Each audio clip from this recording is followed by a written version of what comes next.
Bienvenue dans cette autre vidéo dans laquelle nous allons découvrir le greffon Contact. Alors je me rends dans l'onglet Greffon et je vais accéder au greffon Contact qui se trouve ici. Le greffon Contact permet de gérer et d'administrer un formulaire de contact. Alors nous allons renseigner les paramètres de configuration de ce formulaire en demandant au visiteur de confirmer son adresse mail, donc on va laisser la case cochée, joindre une copie de la demande dans la réponse automatique, on va laisser la case cochée, en fait ça permet d'afficher dans la réponse automatique le message que le visiteur vous aura lui-même adressé. Alors, dans l'objet de la réponse automatique, on va mettre pour dire que c'est une réponse, contact Margenville. Voilà. Ensuite, on nous demande un message dans la réponse automatique. Qu'est-ce qu'on veut indiquer? Bien, on va mettre la même chose. Nous avons reçu votre demande.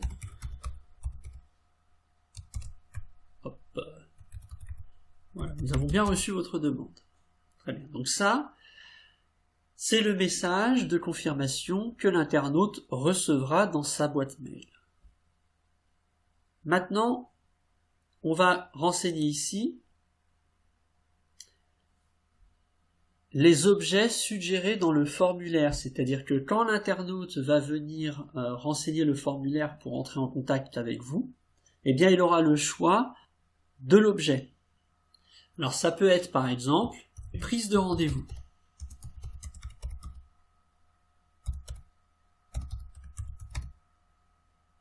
Mais ça peut être également une réclamation.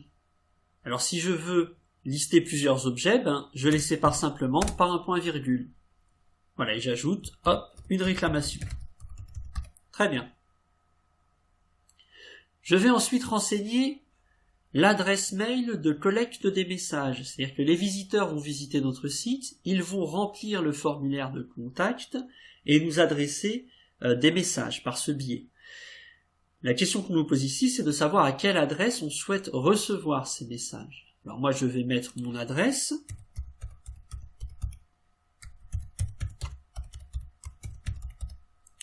Voilà.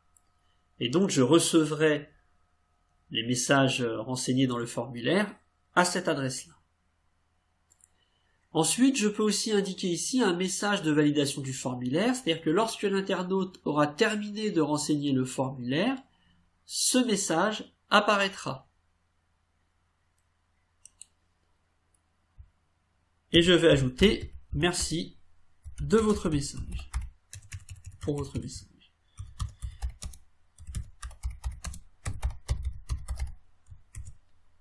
Voilà, je clique sur « Modifier ». Maintenant, pour que ce formulaire apparaisse sur le site, je dois le greffer à une page. Donc pour ce faire, je vais aller dans la liste des pages ici, je vais prendre la 3e page, page 3, et je vais appeler cette page « Contact ».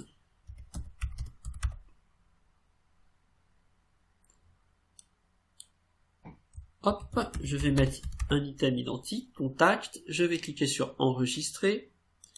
Je vais évidemment mettre cette page en ligne. Je reviens sur mes greffons ici. Et je vais affecter le greffon contact à la page contact. Voilà. Alors, j'ai affecté le formulaire à la page contact, cependant, si je me rends sur le site à la page contact, je vois que rien n'apparaît, la page est vide. Et pour cause, je n'ai pas apporté de modification à mon formulaire de contact depuis que j'ai affecté ce formulaire à la page contact. Je vous rappelle que pour que le greffon apparaisse, il faut forcément qu'il ait été modifié. Sans apporter de modification, je vais simplement cliquer sur modifier pour actualiser le greffon Je me rends maintenant dans la partie publique du site, sur la page contact que j'actualise, et je vois le formulaire apparaître. Alors, même chose que pour les autres greffons, si j'ai besoin d'un autre formulaire de contact pour tout à fait autre chose, je peux dans greffon dupliquer le formulaire contact. Par exemple, si je veux mettre sur mon site un formulaire pour contacter directement le service petite enfance, je vais créer ici un greffon contact que je vais nommer enfance et que je vais donc dupliquer. Voilà, j'ai maintenant un formulaire enfance. Ce formulaire est pour l'instant neutre, vierge, et je pourrais le renseigner et l'affecter éventuellement à la page petite enfance. Si je n'ai plus besoin d'un greffon, je peux le supprimer. Alors par exemple, si je n'ai plus besoin du formulaire enfance, je peux le supprimer. Alors, il suffit pas de cliquer sur désinstaller, on voit que c'est sans effet. Je vais devoir en plus écrire ici delete pour pouvoir le désinstaller. Voilà, le greffon a été correctement désinstallé, je vois qu'enfance n'apparaît plus dans la liste des greffons. Cette vidéo est terminée.